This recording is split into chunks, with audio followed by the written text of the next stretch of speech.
Pada zaman dahulu kala, dewa turun ke bumi. Mereka membangun sebuah pulau di tengah danau abadi dan menamakannya Egg Island Antartika.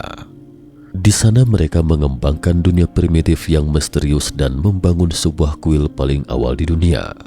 Sejak itu kuil itu pun menjadi model bagi kuil-kuil atau candi lain di dunia. Semua dewa meninggalkan bumi dengan menunggangi burung besar setelah menyelesaikan tugas mereka menciptakan dunia dan kuil. Mungkinkah Egg Island atau Pulau Telur ini merujuk pada benua Antartika? Dan apa yang dimaksud dengan model kuil dan burung besar yang mereka tunggangi itu? Seperti yang diketahui, ada 7 benua di muka bumi. Di antara benua itu, Antartika adalah satu-satunya wilayah di dunia tanpa negara dan hunian manusia. Namun ada tim ekspedisi dari berbagai negara dengan jumlah sekitar ratusan peneliti. Bagi banyak orang, benua Antartika adalah sehamparan lahan misterius dan wilayah yang terus dijelajahi para ilmuwan. Karena garis lintang Antartika sangat tinggi dan suhunya ekstrim rendah, sebagian besar di seluruh benua tersebut terdiri dari gletser yang sangat tidak cocok untuk tempat tinggal manusia. Meskipun tidak cocok untuk makhluk hidup, tetapi tidak tertutup kemungkinan ada berbagai jenis kehidupan cerdas di Antartika. Sebelumnya ada yang menyebutkan bahwa UFO pernah terlihat di atas langit Antartika dan hilang seketika setelah terbang di sekitar Antartika. Hal ini mau tidak mau membuat orang bertanya-tanya, mungkinkah wilayah Antartika itu merupakan markas rahasia alien? Selain itu, para ahli juga pernah menemukan bahwa Antartika memiliki masa layak huni setelah ditelusuri lebih lanjut. Lantas, apakah pernah ada peradaban di sana ketika kita belum menemukan Antartika? Salam pemirsa setia Mata Ketiga. Hari ini kita akan bincang-bincang sejenak tentang wilayah misterius di Antartika ini. Peta prasejarah. Kita kilas balik sejenak ke tahun 1929. Sebuah peta tua ditemukan di Istana Topkapi atau dalam bahasa Turki Utsmaniyah, Istanbul, Turki. Peta ini tidak lengkap, hanya tersisa sepertiga. Peta tersebut secara akurat menggambarkan pantai barat Eropa, Afrika Utara dan pantai Brazil, serta lokasi pulau-pulau di Atlantik yang berbeda di peta. Selain itu juga beberapa prasasti di sisi lain. Setelah diteliti, diketahui bahwa peta ini dibuat pada tahun 1513 oleh Laksamana Piri Reis, Laksamana Angkatan Laut Kekaisaran Ottoman di Timur Tengah. Oleh karena itu peta ini dinamakan Peta Piri Reis. Peta Piri Reis. Dalam sejarahnya, peta ini dibuat secara manual dengan menggabungkan dan menyamakan skala beberapa peta di seluruh dunia yang ada pada saat itu. Ditambah rekaman perjalanan Piri Reis yang mendatangi beberapa tempat di dunia dalam tugasnya sebagai laksamana armada perang kerajaan Ottoman. Sumber peta Piri Reis disebut-sebut berjumlah 34 buah yang berbeda-beda. 20 peta berasal dari zaman Alexander yang Agung, 8 peta karya ahli geografi Muslim, 4 peta Portugis dan 1 peta hasil karya Columbus. Sedikit yang diketahui tentang identitas Piri Reis. Bahkan nama diterjemahkan secara kasar berarti kapten laut. Asalnya juga masih diperdebatkan. Haji Muhyiddin Piri Ahmed lahir baik di Gallipoli bagian Eropa dari Kekaisaran Ottoman atau di Karaman, Anatolia Pusat, tetapi tanggal tepat kelahirannya tidak diketahui. Ia adalah putra Haji Mehmed Piri, saudara Laksamana Kemal Reis dan mulai terlibat dalam pembajakan ketika ia masih muda. Pada tahun 1481, ia mengikuti pamannya Kemal Reis, seorang bajak laut dan pelaut yang terkenal waktu yang kemudian menjadi terkenal Laksamana Armada Ottoman. Selama periode Ottoman sedang berperang, bersama-sama dengan pamannya, ia mengambil bagian dalam banyak pertempuran laut melawan Spanyol, Genoa dan Venesia, termasuk pertempuran pertama Lepanto, pertempuran John Kio pada 1499 dan kedua pertempuran Lepanto, pertempuran Modon pada 1500. Ketika pamannya Kemal Reis tenggelam pada tahun 1515 saat kapalnya rusak oleh badai, Peary kembali ke Gallipoli, di mana ia mulai bekerja mempelajari tentang navigasi. Selain membuat kagum, peta buatan Peary Reis juga mencengangkan karena menggambar utara Antartika dengan presisi tinggi. Padahal saat itu Antartika belum lagi ditemukan. Antartika ditemukan 3 abad kemudian. Gambaran detail Antartika itu muncul di peta 1513. Konturnya di peta Peary Reis sama persis dengan kontur Antartika yang asli. Sesuatu yang menakjubkan, sehingga ada yang menduga goresan Peary Reis ini sebagai jejak peradaban besar masa lalu, seperti peradaban Atlantis, hasil survei alien, bahkan ada menyebutnya dengan istilah sidik jari Tuhan. Keberadaan Antartika di peta itu membuat para ahli sejarah, geografi, dan kartografi sangat penasaran. Sebab sejarah mencatat bahwa Antartika baru ditemukan pada abad ke-18 atau hampir 300 tahun setelah digambar Peary Reis. Menurut sejarah modern, manusia pertama yang menginjakan kaki di sana adalah James Cook, Kapten Angkatan Laut Kerajaan Inggris yang juga penjelajah dan pembuat peta kartografer. Ini tiba di Antartika pada 1773. Pada peta yang digambar, bentuk umum benua Amerika tergambar dengan jelas, dan bagian Amerika Selatan dari peta itu berada di seberang lautan dari benua Afrika. Dengan kata lain, itu adalah Antartika sekarang.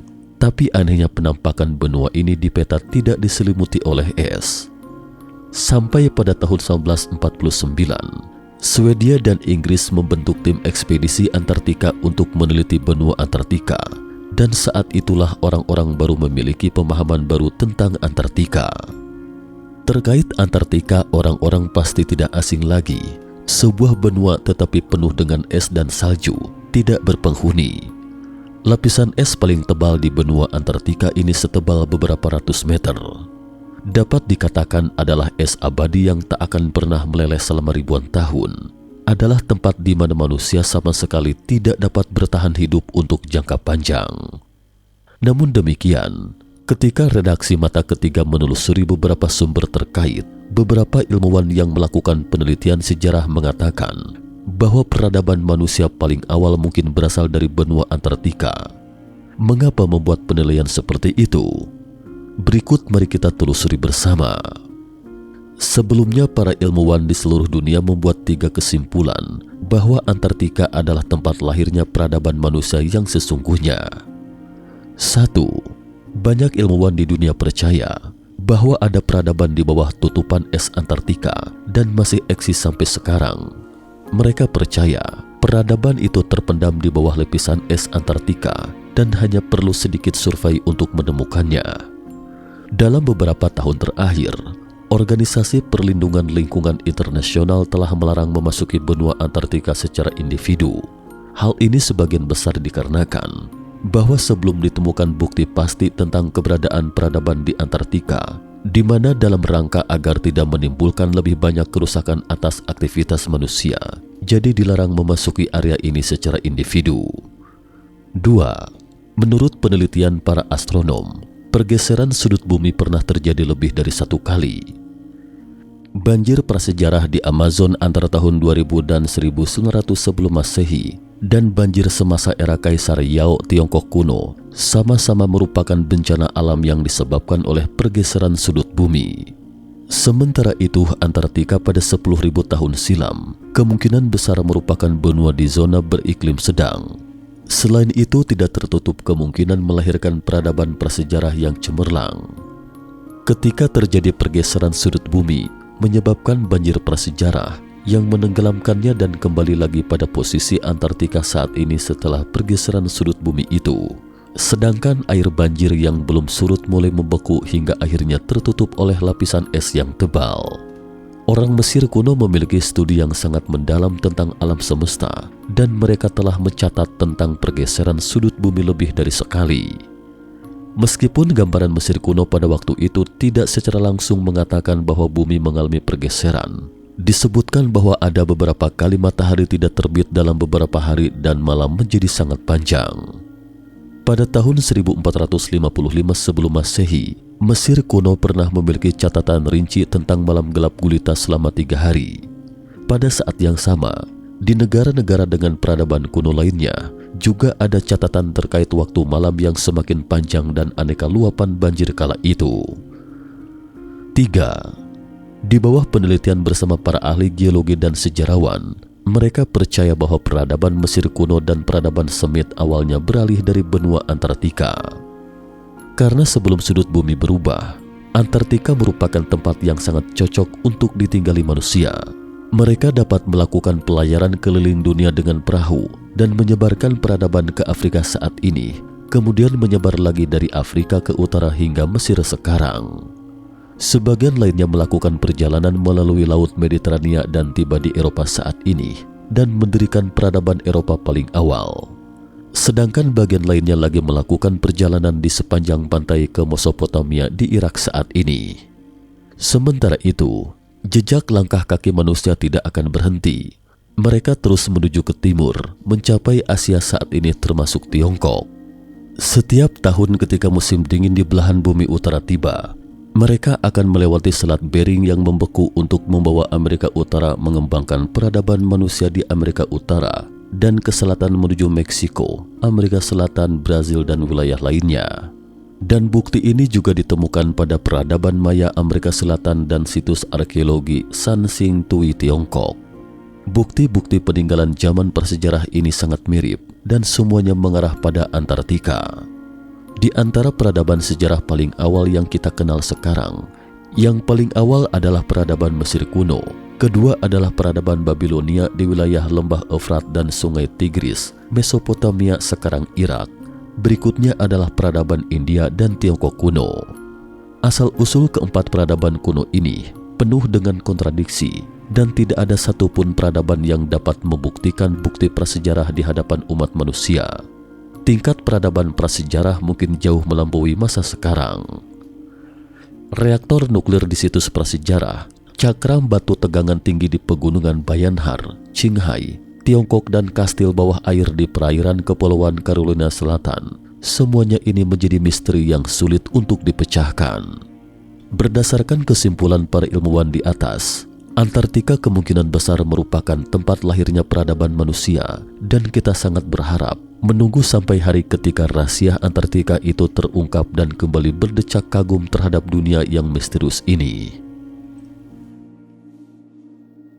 Dugaan Einstein benar. Rahasia besar yang ditemukan di peta kuno, peradaban manusia mungkin berawal dari Antartika. Mengenai asal-usul manusia, pandangan yang lebih umum diterima saat ini adalah bahwa manusia paling awal lahir di benua Afrika. Lalu dari mana asal mula peradaban manusia? Meskipun ia adalah salah satu fisikawan terbesar dalam sejarah manusia, Einstein juga memiliki penelitian mendalam dan wawasan uniknya tentang asal-usul peradaban manusia.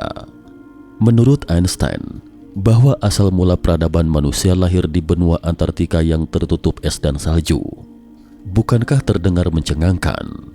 Selain Einstein, ternyata banyak ilmuwan yang juga percaya dengan pandangan ini.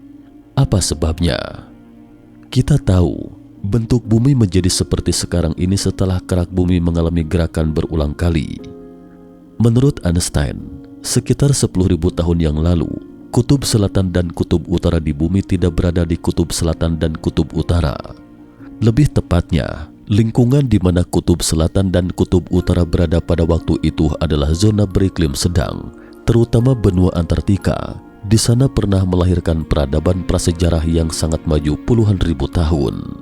Namun demikian belakangan, seiring dengan pergerakan kerak bumi kala itu, Antartika dan Arktik bergerak ke kutub selatan dan utara yang sangat dingin, sehingga peradaban paling awal dalam sejarah manusia pun lenyap karenanya. Mengapa para ilmuwan begitu yakin? Pada tahun 1840, para ilmuwan menemukan peta kuno di Turki. Dari hasil identifikasi, mereka menemukan bahwa peta ini adalah gambar pemandangan luas ke bawah, mirip dengan peta bumi yang kita foto dengan satelit modern sekarang. Banyak area di dalamnya dapat diidentifikasi dengan jelas, tetapi benua Amerika dan Afrika mengalami deformasi ekstrim yang sangat jauh berbeda dengan peta bumi saat ini. Namun satu hal yang paling mengejutkan para ilmuwan adalah di peta ini, Medan Antartika juga tergambar dengan sempurna, hanya saja tidak tertutup hamparan salju dan es seperti sekarang. Asal tahu saja, Antartika ditemukan pertama kali dalam sejarah manusia pada tahun 1818. Survei topografi dan pemetaan Antartika pertama kali dilakukan pada tahun 1952. Sementara manusia baru dapat memetakan bumi melalui satelit baru setengah abad yang lalu. Lantas bagaimana memetakan peta kuno ini secara akurat dengan menggambarkan rupa bumi secara utuh dan juga berhasil menguasai teknologi fotografi satelit? Satu-satunya penjelasan adalah bahwa pernah ada peradaban prasejarah yang sangat maju di bumi kala itu. Para ilmuwan mensurvei Antartika dan menemukan bahwa setidaknya 6.000 tahun lalu, Antartika masih berupa oasis dan tidak tertutup es maupun salju. Oleh karena itu, ada cukup alasan untuk percaya bahwa Antartika pernah dikunjungi manusia dan menetap di sana sebelum menjadi zona es dan salju seperti sekarang. Ada pandangan bahwa di Antartika tidak tertutup kemungkinan ada peradaban prasejarah yang sangat maju, setidaknya sebanding dengan tingkat teknologi manusia pada abad ke-18 dan ke-20. Pada saat itu, orang-orang tidak hanya telah menguasai pengetahuan navigasi yang sangat maju, tetapi juga pengetahuan mereka tentang astronomi juga sangat hebat. Peradaban di antara manusia di semua benua manusia mungkin disebarkan dari Antartika. Mengenai sebab hilangnya peradaban ini, para ilmuwan berspekulasi bahwa mungkin karena gerakan kerak bumi atau pernah terjadi luapan banjir yang mengerikan, sehingga Antartika secara bertahap bergerak ke kutub selatan.